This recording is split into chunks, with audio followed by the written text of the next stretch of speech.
So, as Johnny mentioned, my name is Julie Bradshaw, and I live in Irmo, South Carolina, about 2 hours from here. And the story I'm going to tell you tonight is called House of Terrors. The driveway was long and straight. The air damp, smelled like old earth. Trees on either side of the driveway were shrouded in fog. My best friend, Tabitha, shuddered as we were driving up to the house. "It feels really scary, doesn't it?" she asked. I shrugged. I guess so. The truth is, this trip wasn't my idea. It was Tabitha's. She had found out about this old house that had been transformed into a haunted house attraction for Halloween. It was billed as the House of Terrors, the kind of place where they staged supposedly scary scenes in every room. Not my idea of fun, but Tabitha loves this sort of thing, and I was a loyal best friend. So I was willing to go along with it since I knew it made her happy. As we got out of the car and started walking up to the porch where a woman was taking tickets, I started to feel the most unusual sensation I have ever known. It started in my stomach, rose up through my chest, and soon filled my entire body. I had heard the expression, "that made my skin crawl," but had never understood it until now. I didn't need anyone to explain it. I was living it. I looked over at Tabitha, and she was smiling and laughing as the woman took our tickets. And I realized that she was blissfully unaware of what I was experiencing. As we went into the house, the feeling intensified. "None of you are welcome." Where did that come from? I looked around, and everyone around me was talking in a normal voice. There was no one close enough to be whispering, and this voice was a whisper. "Leave now." This time, the voice, still at a whisper, sounded angry. Then I saw her. She was a young woman in a long, flowing gown, and she was standing right next to me. She was the one who was whispering to me. But why hadn't I seen her just a moment ago? "You're very convincing," I said. "Leave now." I decided enough was enough, and I put my hand up to push her away from me. And my hand went right through her, through nothing, except the nothing was frighteningly cold, freezing cold, even though the rest of the room was warm, almost too warm. "You have desecrated our home. We did not invite you. We want you to leave." This time, The voice was harsh, unyielding. Terrified, I quickly went into the first room, which had previously been the living room, but was now Dr. Frankenstein's lab. A body was laying on a table. The scene, meant to frighten, had no effect on me. For a second, I was relieved because it appeared that she had not followed me into the room. What was going on? Had someone managed to create a projection image of a young woman? But projected images don't talk. How was it that I was able to hear her whispering in my ear? Surely she wasn't a ghost. I had never really believed in ghosts. And besides, once you died, there was no returning to Earth to look over or terrorize the living. Or was there? She seemed so real. Then I heard another voice. You are not welcome here. You were not invited. We want you to leave. I broke out in a cold sweat, and I looked around to see who was talking. No one around me was saying anything. They were too busy watching Dr. Frankenstein try to resurrect his hideous creature. The voices grew louder, so loud I was certain that people around me could hear them. Do you hear voices telling us to leave? I asked Tabitha. Voices asking us to leave? What are you talking about? She replied. And I realized I appeared to be the only one who could hear them. As we moved into the next room, the voices grew louder.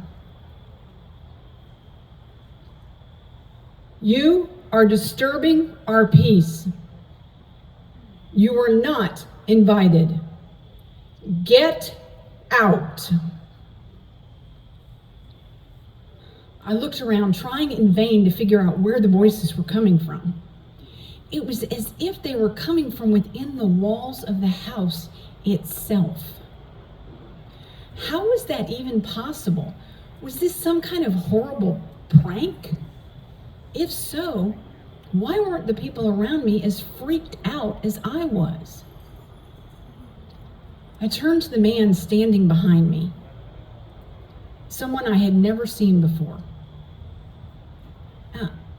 Excuse me, I have an odd question to ask you.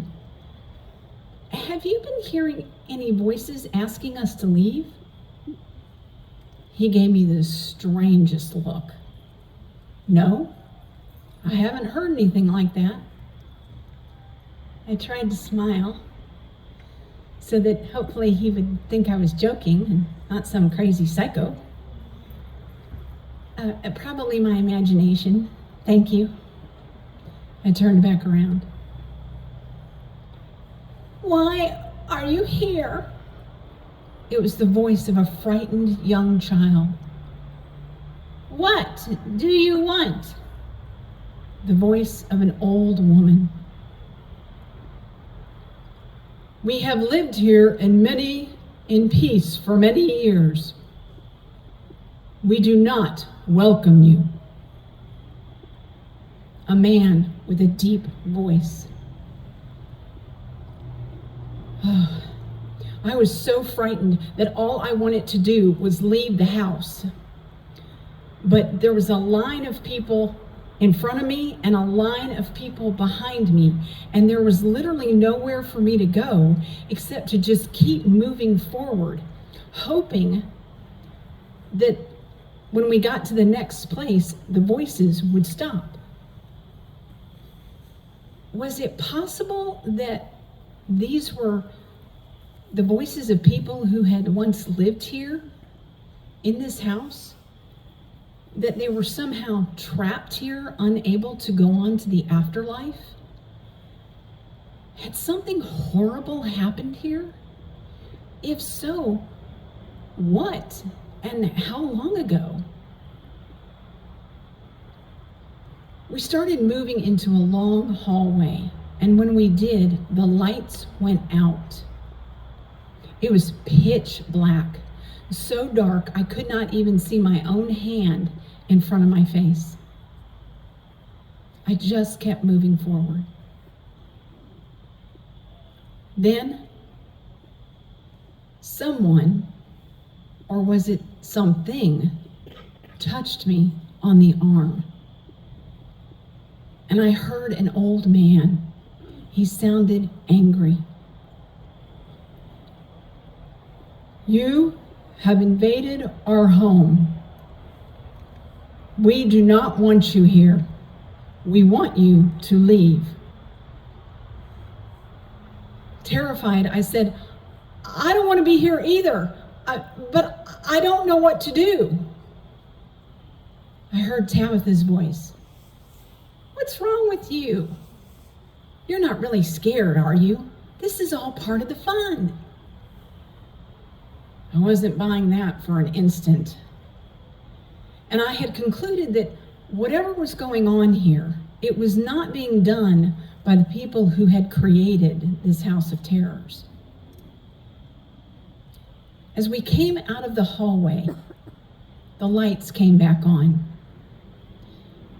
And in this room, in the center, it looked as if a seance was being conducted.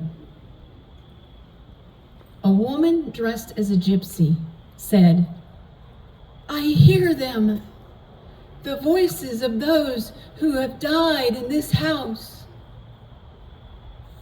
Finally, I thought, we're going to get some answers. And she started to tell a story about someone who had been murdered in the house. "Excuse me," I said, are these same voices telling you that people need to leave, that we're not welcome here?" The gypsy woman appeared startled. "What? No. In fact, they like having people here. Why would they want you to leave?" And then I knew.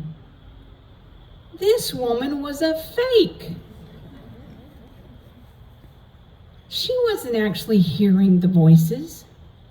She was just pretending to. And then I heard a young boy's voice. "My father is very angry right now. He doesn't want any of you here.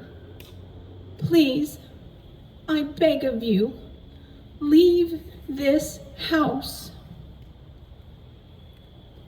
I decided to answer him, not out loud, so the people around me wouldn't think I was crazy, but by just sending him a message in my mind. And I said, "I'm sorry. I would love nothing more than to leave, but I can't until we get to the end of this tour. But I promise you, this is just going to last a few more days, and then you'll have your house back to yourselves." Perhaps he heard me. I didn't hear anything else. Was it really that simple? Why didn't I do that in the beginning? As we made our way to the last scene, which was on the back porch, the voices started again. But this time, I saw an open door that led to the outside, and I quickly went through it. When I got outside, standing in the yard, away from the house, I no longer heard any voices. I was so relieved. Tabitha came out a few minutes later. "Why did you leave early? That was so much fun, wasn't it? It was great." "Yeah, great," I muttered. In truth, I had never been so scared in all my life. And I vowed right then and there that I would never do another House of Terrors as long as I lived. Thank you.